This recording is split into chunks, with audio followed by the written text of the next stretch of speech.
जय हिंद साथियों, नमस्कार। आप सभी का स्वागत है हमारे यूट्यूब चैनल में।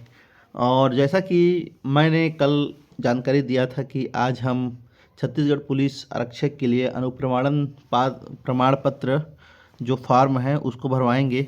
ये देखिए 5 पेज का हमारे स्क्रीन पे खुल चुका है। और इसमें पहले सबसे जो पहला पेज है उसमें आप लोग देखेंगे परिशिष्ट 1 में अनुप्रमाणन फॉर्म लिखा हुआ है। और यहाँ पे आपका जो कलर पासपोर्ट साइज है, यहाँ पे आपको पासपोर्ट साइज़ का एक फ़ोटो लगाना है यहाँ पे। ठीक है साथियों, और फ़ोटो लगाने के बाद में आप लोग आगे बढ़ते जाइए। इसमें चेतावनी दिया है, जो भी निर्देश दिया है उसको आप लोगों को अच्छे से पढ़ना है। इसके बाद हम लोग आगे बढ़ेंगे। यदि इस फार्म को भरने और भेजने के उम्मीदवार इसको पूरी अच्छी तरीके से पढ़ लीजिए। इसके बाद देखिए यहाँ पे जो तीसरा नंबर जो दिखाई दे रहा है, इसमें पहला कॉलम है पूरा नाम स्पष्ट अक्षरों में तथा कुल नाम सरनेम। ठीक है, तो इसमें आपको अपना नाम लिखना है। ठीक है, नाम जैसे पूरा अपना स्पष्ट लिखना है अपने सरनेम सहित। ठीक है जी, जैसा आपका 10वीं के मार्कशीट में है, और सरनेम भी लिख दो यदि होगा तो। वर्तमान पूरा पता, मतलब अपने जो गृह ग्राम है उसका पूरा पता आप लोगों को लिखना है। और नीचे में भी सेम आपको यही लिखना है, आपका जो पूरा पता है उसको आप लोगों को लिखना है साथियों। आप इसको स्क्रीनशॉट कर सकते हैं। इसके बाद अगला हम लोग आगे बढ़ेंगे। चौथा नंबर में क्या दिया है, निवास अवधियों सहित उस स्थानों के ब्यौरे जहां आप पिछले 5 वर्ष के दौरान 1 वर्ष से अधिक समय तक रहे हो।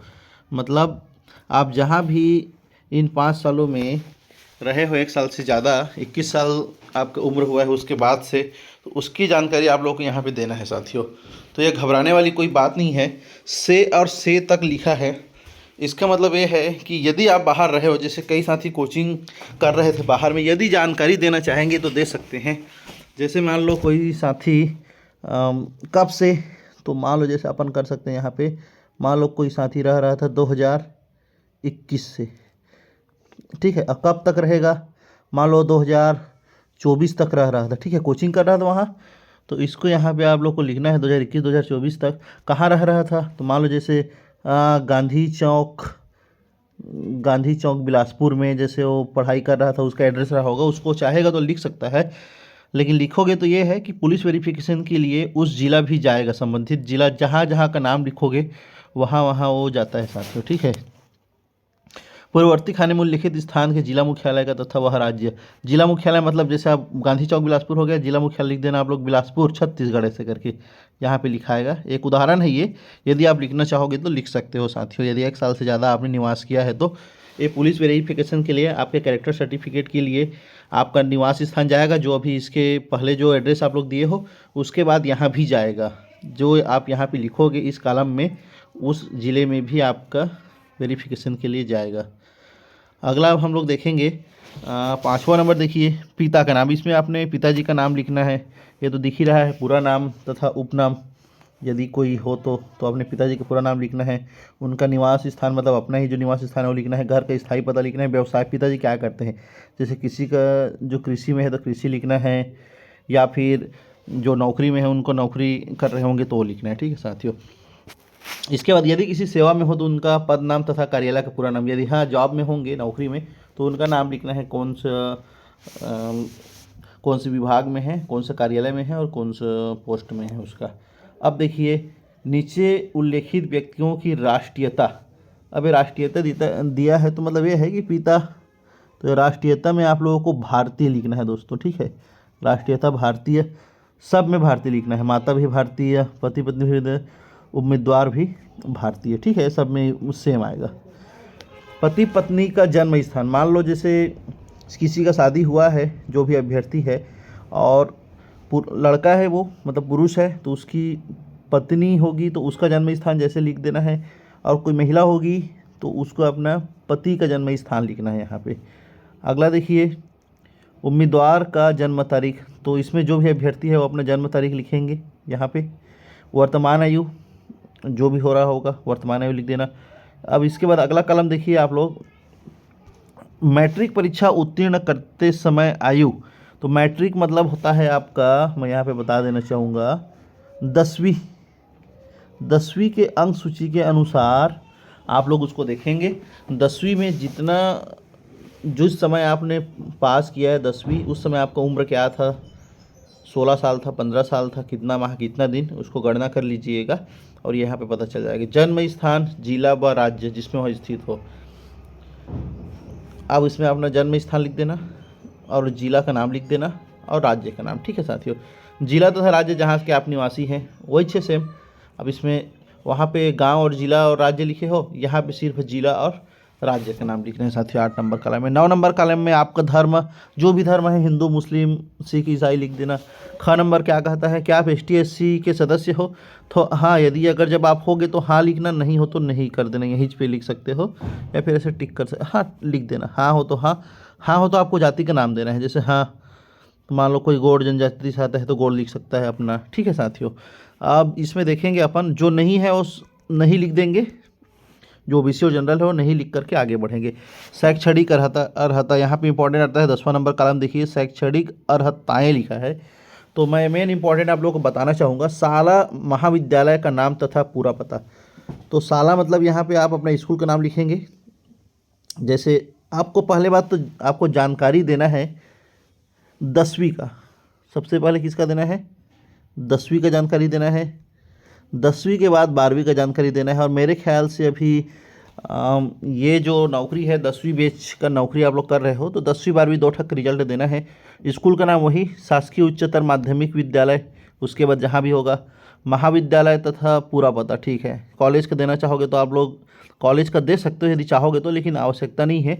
यदि रहेगा तो अपना कॉलेज में आप लिख सकते हो, BA या BSc जो भी आप किए हो, कौन सा महाविद्यालय से किए हो ये लिख देना। प्रवेश की तारीख हमेशा, अब 10वीं 12वीं में है तो आप जानते हो प्रवेश आपका हो जाता है जून महीने में। ठीक है, 15 जून 16 जून से होता है, तो आप देख लीजिएगा। और शाला छोड़ने की तारीख लगभग होता है मार्च अप्रैल में। ठीक है, उत्तीर्ण परीक्षा, तो वही परीक्षा का नाम में आप लोगों को लिखना है 10वीं, वही CGBSE 10वीं और 12वीं के बारे में लिखना है। ठीक है, यहाँ पे आप साफ साफ 10वीं परीक्षा लिख सकते हो, उसका डिटेल वहाँ पे पूरा देना है, कौन से स्कूल से है, कब प्रवेश लिए, कब छोड़े। यहाँ पे लिख सकते हो आप लोग 12वीं। ठीक, और यहाँ पे चाहोगे तो वही BA BSc जो बोल रहा था ये आप लोग लिख सकते हो, देख लीजिए यहाँ पे। अगला 10वां नंबर कॉलम के बाद में 11 नंबर, यदि आप कभी नियोजित रहे हैं तो तत्संबंधी ब्यौरे दीजिए। नियोजित रहे हैं तो, नियोजित मतलब होता है यदि आप मान लो संविदा वगैरह किसी भी प्रकार से नौकरी में, या भी किसी नौकरी जैसे नगर सेना है, या फिर कोई आर्मी वाले होंगे, या फिर कोई संविदा में जॉब कर रहे होंगे, तो ये नियोजित मतलब जो नौकरी कर रहे होंगे यदि किसी भी संस्था में, तो वहाँ यहाँ पे आप अपना जानकारी दे सकते हैं।